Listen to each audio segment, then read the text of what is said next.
ಸತ್ಯ ಭಾವೆ ಕೋಪವೇನೆ ನನ್ನಲ್ಲಿ. Hi hello friends, welcome to my channel. It's me Janvi blog. ಹೇಗಿದ್ದೀರಾ ಎಲ್ಲರೂ? ಆಫ್ಟರ್ ಎ ಲಾಂಗ್ ಟೈಮ್ ನಾನು ವಿಡಿಯೋ ಅಪ್ಲೋಡ್ ಮಾಡ್ತಾಯಿದ್ದೀನಿ. ಯಾರೆಲ್ಲ ನನ್ನ ವಿಡಿಯೋ ಹಾಗೆ ನೋಡ್ತಾ ಇದ್ದೀರಾ, ಪ್ಲೀಸ್ ಸಬ್ಸ್ಕ್ರೈಬ್ ಮಾಡ್ಕೊಂಡು ನೋಡಿ, ಬೆಲ್ ಐಕಾನ್ನ ಕ್ಲಿಕ್ ಮಾಡಿ, ಮತ್ತು ಫ್ಯಾಮಿಲಿ ಫ್ರೆಂಡ್ಸ್ಗೆ ಈ ವಿಡಿಯೋನ ಪ್ಲೀಸ್ ಖಂಡಿತ ಶೇರ್ ಮಾಡಿ, ನನಗೆ ಸಪೋರ್ಟ್ ಮಾಡಬೇಕು ಪ್ಲೀಸ್. ನಾನು ಇವಾಗ ಸಿಂಪಲ್ ಆಗಿರೋ ರೆಸಿಪಿನ ಮಾಡ್ತಾಯಿದ್ದೀನಿ.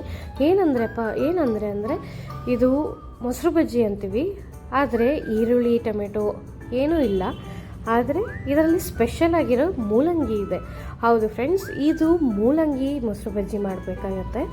ಇದಕ್ಕೆ ಸಿಂಪಲ್ ಆಗಿರೋ ವಸ್ತುಗಳು ಬೇಕಾಗತ್ತೆ.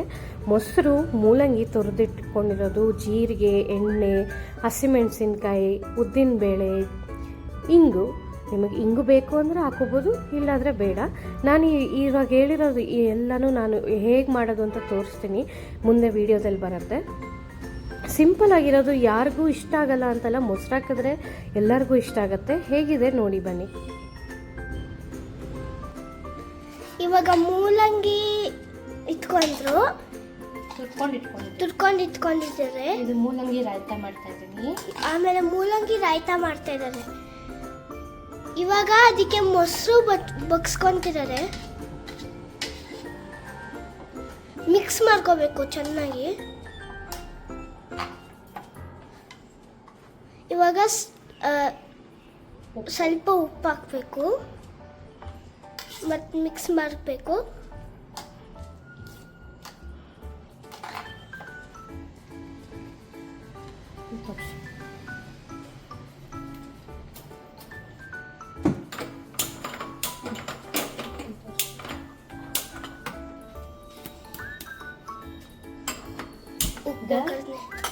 ಒಲೆ ಹತ್ತಿಸ್ಕೊಂಡು ಇವಾಗ ಒಲೆ ಹತ್ತಿಸ್ಕೊಂಡ್ರು. ಇವಾಗ ಸ್ವಲ್ಪ ಎಣ್ಣೆ ಹಾಕೊಂತಿದ್ದಾರೆ.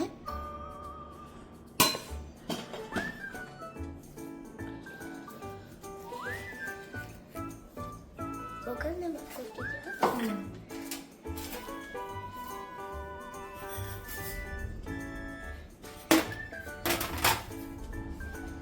ದಾಲು ಮತ್ತೆ ಮೆಣಸಿನ್ಕಾಯಿ ಹಚ್ಬಿಟ್ಟು ತಗೊಬೇಕು. ಹಸಿಮೆಣಸಿನ್ಕಾಯಿ, ಇದು ಉದ್ದಿನಬೇಳೆ. ಓಕೆ, ಉದ್ದಿನಬೇಳೆ ಮತ್ತು ಹಸಿಮೆಣಸಿನ್ಕಾಯಿ, ಆಮೇಲೆ ಇಂಗು. ಆಮೇಲೆ ಹಿಂಗ್ ತಗೋಬೇಕು.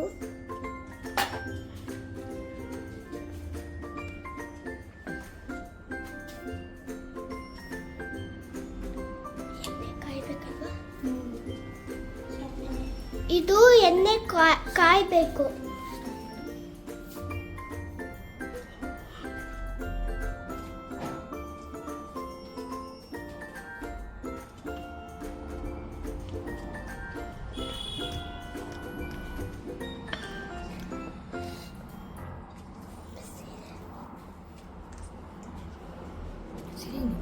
ಹಂಗೆ ಬೇಡ, ಒಳಗಡೆಗೆ ಹಿಂಗೆ ಇಟ್ಕೊ, ಹಿಂಗೆ ಸಾಕು.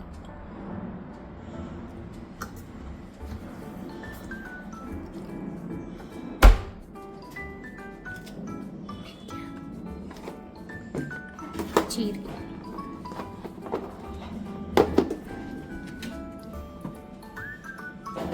ಎಲ್ಲ ತೋರಿಸ್ಬೇಡ, ಬರೀ ಇಲ್ಲಿ ಮಾತ್ರ ತೋರಿಸ್ತೀನಿ.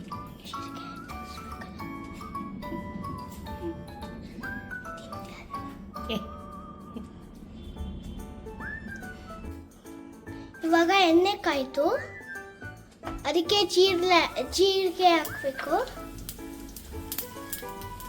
ಹಿಂಗ್ ಹಾಕ್ಬೇಕು,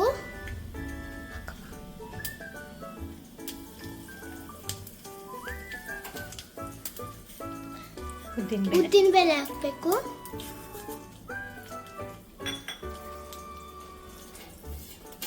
ಲಾಸ್ಟ್ ಫೈನಲ್ಲು ಮೆಣಸಿನ್ಕಾಯಿ ಹಾಕ್ಬೇಕು.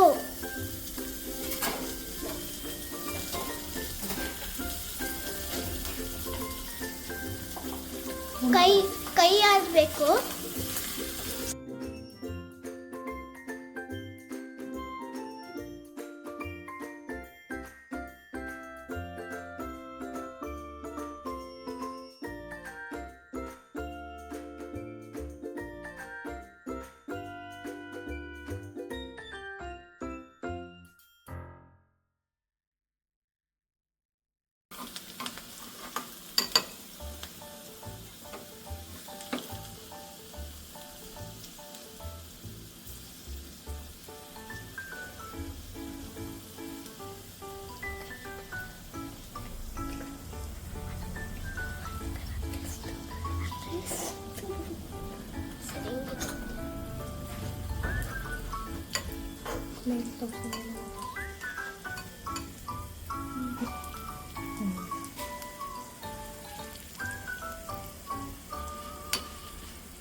ಆದಮೇಲೆ ಆಫ್ ಮಾಡಿ. ಇದಾದ್ಮೇಲೆ ಆಫ್ ಮಾಡಿ ಅದು ಇದಕ್ಕೆ ಹಾಕಬೇಕು. ಮೂಲಂಗಿ ಕಲಸಿಟ್ಕೊಂಡಿದ್ವಲ್ಲ ಅದಕ್ಕೆ ಹಾಕಿ. ಮೂಲಂಗಿಗೆ ಕಲಸಿಟ್ಕೊಂಡಿದ್ವಲ್ಲ ಅದಕ್ಕೆ ಹಾಕಬೇಕು. ಆಮೇಲೆ ಚೆನ್ನಾಗಿ ಮಿಕ್ಸ್ ಮಾಡಬೇಕು.